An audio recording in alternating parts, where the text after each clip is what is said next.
Let's talk about the BBC now, because it has been revealed that, we all have to pay 170 quid basically now for our TV licences.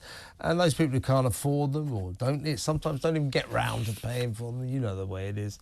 BBC, it turns out, has spent £169 million of taxpayers' money, licence fee payers' money, to chase and target TV licence dodgers or just people who haven't claimed. It's got to stop doing this. This is a waste of money. It's obsessed with people paying their TV licence fee because that's its business model. That is getting from us, the people, 3.5 billion quid a year of free money, and if they don't get that, they fear for their existence. So they're very, very hard line on people who don't pay their licence fee. Let's talk to the investigations manager at the Taxpayers Alliance, Joanna Marchong. Hello, Joanna. Hi, Kevin. How are you? Yeah, I mean, the BBC, every year, almost every day in every way, but it always concedes, yeah, we're going to stop pursuing grannies for non-payment of their licence fee. We're going to stop this hardline stuff because it's not right in a modern world and all that. And yet, every day, every year, we find out they're still doing it. So they spent £169 million chasing and targeting TV licence fee dodgers, people who hadn't paid their licence fee. I mean, when are they going to learn that this is not commensurate with modern times? This is anachronistic. They've got to stop doing this, haven't they? I think it's absolutely absurd that they're still doing this in the modern times. I mean, you see they've overspent on a contract to send letters, which is such an outdated method to kind of reach public. And I think what also is needing to be clarified is the fact that they're not letters to people they think are dodging the tax or the TV license. It's actually just anyone and everyone. It's people they think could have a TV that aren't paying. They have no clue as to whether these people are even watching live TV or not. I mean, loads of people now are actually spending money on subscription services. So for myself, I have a TV. I don't watch anything live. I watch it all on Netflix. I pay for subscriptions, and that's about it. My TV doesn't have any any other kind of like BBC, ITV, Sky News, anything like that. I mean, we even saw a downturn in the amount of people watching 6 p.m. news every day. And that's to tell you how the trend has changed and their business model is outdated. It's time to scrap the TV tax. Well, yes, it is. But as I say, why did the BBC, not so long ago, this was a fact, that the BBC was responsible for 1 in 10 magistrates' court cases. Out of the whole nation, the BBC was responsible for 10% of all magistrates' court cases, chasing people who hadn't paid their TV licence, often vulnerable old ladies in particular, for whom the television is their only company. They can't quite afford the astronomical new price of a licence. They end up in court. So the BBC keeps saying, yes, it will sort of cut back on this hardline approach. But it never does it? No, it doesn't. And as you rightfully said, the people that mostly are targeted in this way and end up in court, end up doing jail time, are old women. It's mostly women that have lost their husbands. Years ago, the BBC licence fee, it would be free for people over 75 years old, and now they've had a policy change. So it's very plausible that these older women and older people in general haven't really realised that the policy has changed, and now they have to opt into a service. If you go on the government website, they're saying that you can get money off. However, it's again something that they have to go out of their way to do when the policy has changed from what it initially was. So it's making it harder for them. And it's kind of almost giving the BBC something to do. I mean, they're targeting these people. They have a stat saying that they're chasing down the money that they're owed, when really they're just hiding the fact that it's an outdated business model that needs to be renewed. It needs to be changed. And it's not working anymore. They should move to a subscription service where people opt in to watch their content. So there's a logistics company called Whistle and they also use the Royal Mail. So the BBC paid this logistics company £33.8 million a year for 5 years to deliver letters to those suspected of not paying. The problem with the BBC is it cannot see a way to go forward into the future without taking money from the people of this country so that it gets a free 3.5 billion quid every year. The government, I think, the people of this country should say to the national broadcaster, the state broadcaster, this is ridiculously anachronistic. Nowhere else in the world can you face going to prison because you didn't pay for an entertainment show like Strictly Come Dancing.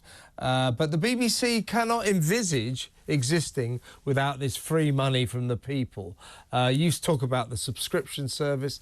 I might suggest maybe they should think about advertising. But the BBC, I think, should embrace the concept, call me controversial, of making programmes that people want to watch and financing themselves on the back of the popularity of their programmes. And I'll tell you why they don't gather around that revolutionary concept, which is what every other broadcaster has to do, because they have no confidence that they can make programmes that are popular enough to get advertising on the back of. That's their problem.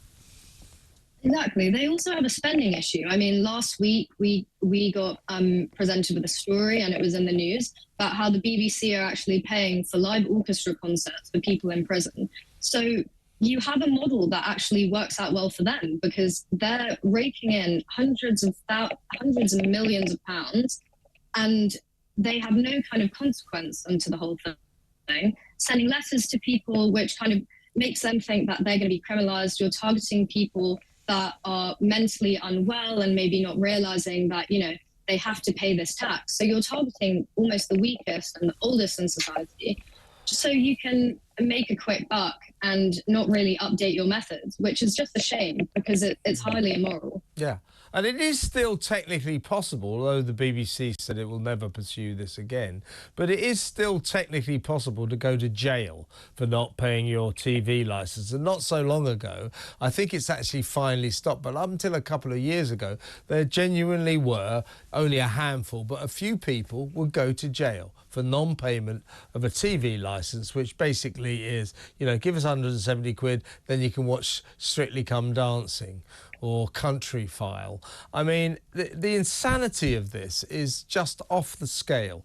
When we were talking earlier, Joanna, about the spending of £33.8 million on this company Whistle to deliver all these letters, that adds up to, if you take that adds up to the cost of 200,000 licence fees. So there's something a bit skewed about the BBC's accounting here. No, exactly. And ultimately, the people in charge, which are the chief execs of the company, will be taking home hundreds of thousands of pounds every year. And there's clearly some kind of mismanagement. They've got their priorities skewed. It's an outdated model in need of help. And really, the next year, the government should be doing a review. Every time the BBC has had to enact changes, they've been kicking and screaming. So I think this is a way where we've had story after story of how the BBC are mismanaged. And it just means that if the only way to enact change is for them to be kicking and screaming whilst doing it, it's something that politicians and ministers have to endure. Indeed. And do you, I mean, the BBC executives, you know, they haven't really come up with any kind of plan to go into the future, because the TV licence fee, whether they like it or not, as a business model, is going to die out. Now, it may end up that they want some kind of reduced fee from us, and somewhere or other they fund themselves in other ways. Don't forget, they're selling their programmes commercially around the world for enormous amounts of money. I think it's called BBC Lionheart. So they continue to make commercial money. So why can't they expand that subscription service? Why can't they have the courage of their convictions? They like to say, oh, we're so much better than the streaming services. We supply such a great service compared with Netflix. Well, if so, why don't they stand on their own 2 feet and say, as you know, we supply such a great service that we're going out to tender and we're no longer going to require this TV license fee. But they're not going to do that because they don't have the confidence that they can compete with Netflix and Amazon Prime, which frankly these days on a general basis are offering much better programs, much better dramas, much more entertaining fare than the state broadcaster does. Well, it's as you said, you're completely right, Kevin, because as I said earlier, they should move to a streaming service. However, although they realise that their programmes are outdated, they also realise that their clientele is also outdated. Not many people watch the 6 p.m. news anymore. Many people are on the go. They're not sitting down for regular TV time in the evenings and such. You also have the competitors like Netflix, Amazon Prime, you have Apple TV now, and they're all competing in a real market. What's happening now is that taxpayers and BBC license payers are propping up the BBC so they can get away with whatever they want and they're in a comfortable position. Again, there's so many stories where the BBC have just wrongfully used their money, and it's unfair. They're a Quango organisation, so they're majoritarily paid for by the taxpayer. However, we're not subject to license them or to govern them in any sense of the word. They have their own board, they have their own directors, and it's quite frankly unfair that they get all this control and they're under this freedom to kind of fleece Brits whilst reaping all the rewards from it.